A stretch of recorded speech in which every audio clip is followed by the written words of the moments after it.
Okay, வணக்கம் மச்சான்ஸ். இந்த வீடியோவில் நம்ம என்ன பார்க்க போகிறோம்னா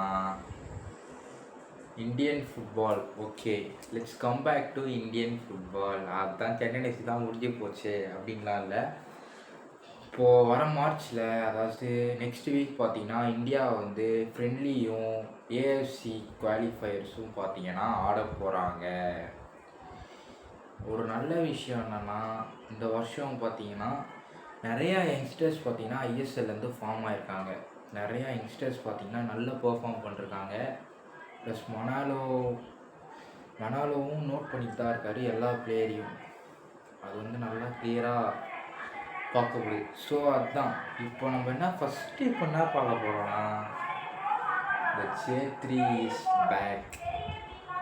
அதாவது Sunil Chhetri, captain, leader, legend வந்துட்டாருங்க. திரும்பவும் வந்துட்டாருங்க. எப்பா சாமி, எனக்கு அதுதான் கேள்வி. அதாவது ரிட்டையர் ஆகிட்டோன்னே பெங்களூருக்கு பார்த்தீங்கன்னா அடித்து தூக்குறாரு. இந்த வருஷம் நியர்லி 9 கோல்ஸ் அடித்தார். இந்த ஒரு சீசனில் பார்த்தீங்கன்னா 24 கேம்ஸ் கூட ஆடல தான் நினைக்கிறேன் முழுமையாக. பட் 9 கோல்ஸ் அடித்தார். ஃபார்மில் பக்காவாக இருந்தார். அப்போ தான் யோசித்தேன், இந்த மனுஷன் இப்போ எதுக்கு ரிட்டையர் ஆனான்னு யோசித்தேன். அன்எக்ஸ்பெக்டட்லி ரிட்டையர்மெண்ட்டை திரும்பவும் வாங்கிட்டு கூஸ்பம்ஸாக இருக்குது. சென்னை, அதாவது இந்தியாவுக்கு பார்த்திங்கன்னா திரும்பவும் சேத்ரி ஆட போகிறாரு.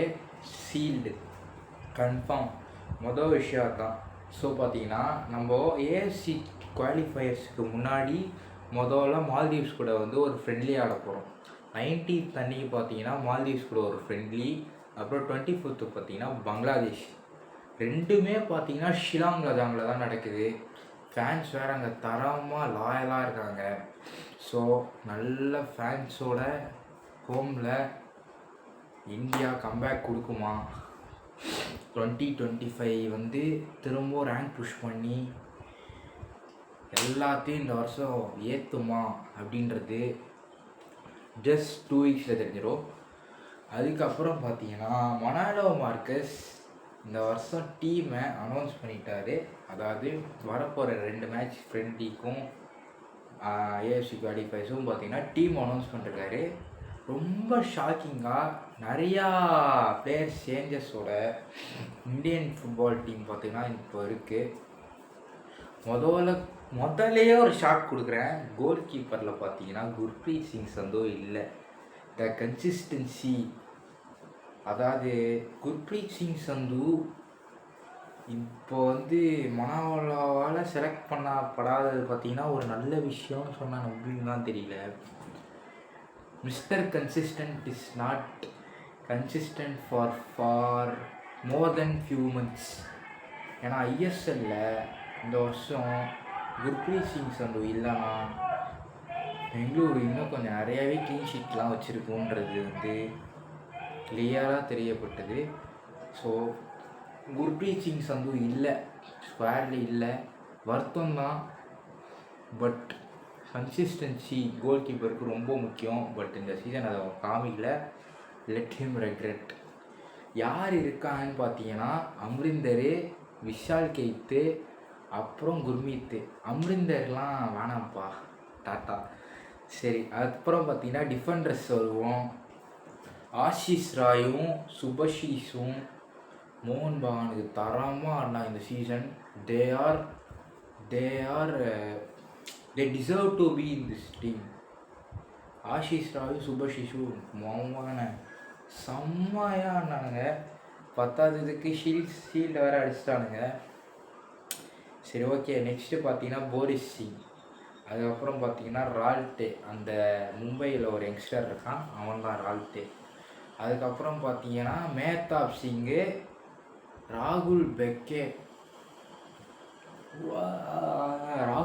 பார்த்தீங்கன்னா அத்தனை கோல்ஸும் அடித்தார் இந்த வருஷம். பார்த்தீங்கன்னா கோல்ஸ் வர்றது, அதாவது பெங்களூரு எஃப்சியில் டிஃபெண்டராக இருந்துட்டு ஹெட்ராக அடிச்சு தாக்குறாங்க. சென்னை எஃப்சி எதிர்க்கு வேறு அடித்தாம்மா அவனை. நீ பாடுறா, நீ இந்தியாவுக்கு மட்டும் கோல் அடிக்காமல் இருந்து பாடுறா. இந்த மாதிரி ஒரு வெளியேற்றுற அளவுக்கு இந்த வருஷம் ராகுல் பெக்கே சூப்பராக ஆடிருக்கான். அந்த இன்னொரு legend Jhingan, Sandesh Jhingan is also back in to Indian football. So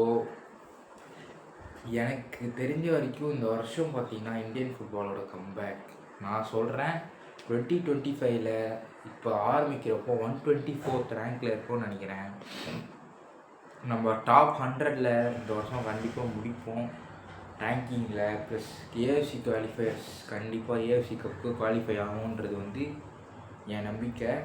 அதையும் தாண்டி இன்னும் பல மேட்சஸ் இந்த வருஷம் ஆடுவோம். இன்னும் அப்டேட்ஸ் வரல, வந்தோடனே பட்டுன்னு உங்களுக்கு போடுறேன். அதுக்கப்புறம் பார்த்தீங்கன்னா சுபஷீஷ் போஸ் சொல்லிட்டேன் நான் ஆல்ரெடி. சனா சிங்கும் ஒரு கம்பேக் கொடுத்துருக்கான் இந்த சீசன். பார்த்தீங்கன்னா பக்காவாக ஆடினா சிங்கல் சனா சிங், அவன் தான் சனா. சூப்பராக ஆடினா, இந்தியாவுக்கெல்லாம் பயங்கரமாக ஆடிட்டு இருந்தான். நடுவில் ஹைதராபாத்தோட சில பல வேலைகளால் அவனும் காணாமல் போயிட்டான். கடைசியில் பார்த்தீங்கன்னா ரோஷன் மோகன் சிங், அவன் கொஞ்சம் நக்கல் பிடிச்சவன் தான். ஆனால் இந்த வருஷம் பார்த்தீங்கன்னா நல்லா ஆடினான் பெங்களூருக்கு. சரி, நெக்ஸ்ட்டு பார்த்தீங்கன்னா மிட்ஃபீல்டர்ஸ்க்கு இப்போ வருவோம். மிட்ஃபீல்டர்ஸ் பார்த்தீங்கன்னா சுரேஷ் நல்ல பிளேயர், எப்பவும் இருக்கிறவன் சுரேஷு.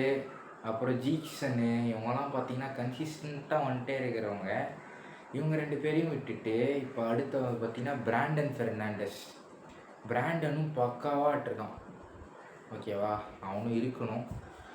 அப்புறம் பார்த்தீங்கன்னா இதுதான் உங்களுக்கு இப்போ பார்த்தீங்கன்னா இது ஆஷிக் குரினியன். அவன் அவ்வளோ தரமான பிளேயர், பட் ப்ளே டைம் பார்த்தீங்கன்னா கொடுக்கவே மாட்டானுங்க யாரும். கண்டிப்பாக ஆஷிக் குரியனியன் பார்த்தீங்கன்னா இந்த வருஷம் ஏதாச்சும் இந்தியன் ஃபுட்பால் கான்ட்ரிபியூட் பண்ணி ஆகணும். அதுக்கப்புறம் பார்த்தீங்கன்னா ஒரு யங்ஸ்டர் கோவாலேருந்து ஒரு ஆயுஷ்னு ஒரு யங்ஸ்டரு, 21 வயசும் நம்ம தான். அவனை பார்த்தீங்கன்னா மொனாலோ தான் டீம்லேருந்து எடுத்திருக்காரு. அதுக்கப்புறம் பார்த்தீங்கன்னா அப்போயா கண்டிப்பாக நல்லா ஆடியே ஆகணும். பாப்பா தம்பி நீ ஆடி தான்ப்பா ஆகணும் அப்போயா. அதுக்கப்புறம் பார்த்தீங்கன்னா மகேஷ், இவனை ஏன்டா எடுத்தீங்க அப்படின்ற மாதிரி. மகேஷ் இந்த சீசன் ரொம்ப பர்ஃபார்மன்ஸ். மகேஷ் நந்தான்னா கூட தான், பட் மகேஷையும் எடுத்திருக்காரு. கடைசியில் பார்த்தீங்கன்னா லிஸ்டன் தரமாக ஆடிருக்கான் இந்த வருஷம். பார்த்தீங்கன்னா என்னை பார்த்து எவனாச்சும் சிரிப்பீங்களாடா அப்படின்னு கேட்குற அளவுக்கு ஒரு performance. Liston Colaco is Indian Ronaldo. சிரிப்பாக இருக்கா, ஆனாலும் according to me he is the Indian Ronaldo. கடைசியில் ஒரு தரமான ஒரு பிளேயராக பிரைசன் 7 கோல் அடிச்சிருக்காங்க, 2 அசிஸ்ட் போட்டிருக்கான். கதற அடிக்கிறான், நல்ல கான்ஃபிடென்ஸோட, நல்ல பாலிங் பாஸிங், நல்ல ஃபினிஷிங் உள்ள ஒரு பிளேயரு. அதுக்கப்புறம் பார்த்தீங்கன்னா ஃபார்வர்ட்ஸுக்கு வரும். ஃபார்வர்ட்ஸில் எல்லாமே எதிர்பார்க்கறது தான் இருக்குது. Chhetri is back once again. Chhetri, Manvir, அதுக்கப்புறம் பார்த்தீங்கன்னா சாங்டே, இவங்க கன்சிஸ்டண்ட்டாக இருக்கிறவங்க. புதுசாக ஒருத்தன் வந்திருக்கான் இர்ஃபான், 5 கோலு 4 அசிஸ்ட்டு. நான் வரேன் சென்டர் ஃபார்வர்டாக நான் வரேன்ருக்கான் இர்ஃபானு. அதே மாதிரி மொனாலாவும் எடுத்துகிட்டு வந்திருக்காரு. கண்டிப்பாக ஆட வச்சே ஆகணும் இர்ஃபானை. அதுக்கப்புறம் பார்த்தீங்கன்னா ஃபருக் சௌத்ரி மாதிரியும் அவர் இன்னும் கான்ஃபிடெண்ட்டாக இருக்கார், பார்க்கலாம். ஸோ இதுதான் டீம். எனக்கு இன்னொரு ஒருத்தர் என்னன்னா ஆகாஷ் பார்த்தீங்கன்னா சென்னை எஃப்சிலேருந்து கோவாவுக்கு போனான். ஆகாஷ் ஏன் எடுக்கலன்ற ஒரு கேள்வி. தாப்பா அவ்வளோதான்டா. டே தாப்பா எதுக்குடா போனேன், உன்னை துரத்தி விட்டாங்களா நீயா போனியான்னு கூட தெரியல. சென்னை எஃப்சிலேருந்து போனதுலேருந்து கோஸ்ட் ஆகிட்டாப்புல. திரும்ப வந்துடுங்க. சரி, ஓகே, ஃபைனலாக இந்த வீடியோவில் இந்த ஃபார்மேஷன் விளாட்னா நல்லா இருக்கும்னு சொல்லிட்டு என் கருத்து. மொனாலோவும் இது தான் யூஸ் பண்ணுவாரான்லாம் தெரியல, பட் இந்த பிளேயர்ஸ்லாம் கண்டிப்பாக யூஸ் பண்ணி ஆகணுன்றது என்னோட கருத்து. கோல் கீப்பர்லேருந்தே ஆரம்பிப்போமே. விஷால் கெய்த் கிட்டத்தட்ட 2 கோல்டன் க்ளோவ்ஸ் வாங்கிட்டான்னு நினைக்கிறேன். இந்த சீசனும் சூப்பராக பெர்ஃபார்ம் பண்ணிருக்கான். ஆனால் இன்னும் பார்த்தீங்கன்னா இந்தியன் டீமில் அவனுக்கு சான்ஸ் அவ்வளோவா சுத்தமாகவே கிடைக்கல. So Vishal Keith deserve to be in starting 11 நான் நினைக்கிறேன். இந்த எனக்கு எல்லா பிளேயர்ஸும் பிடிச்சிருந்தாலும் ஜிங்கம், ராகுல் பெக்கேவும் சிபி தரமான ஒரு காம்போவாக இருக்கும்னு நான் நினைக்கிறேன். ஆஷிஷ் ராயும் சுபஷிஷ் போத்தும் பார்த்தீங்கன்னா லெஃப்ட் பேக் ரைட் பேக்கில் பார்த்தீங்கன்னா ஆடியே ஆகும்.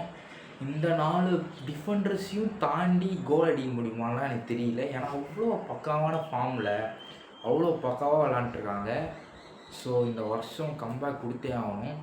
அதுக்கப்புறம் 4-4-2னால 4 மிட்ஃபீல்டர்ஸ் யாருன்னா லிஃப்டன் கொலாசோ பார்த்தீங்கன்னா ஆடியே ஆகணும் எல்எம்எஃப்பில்.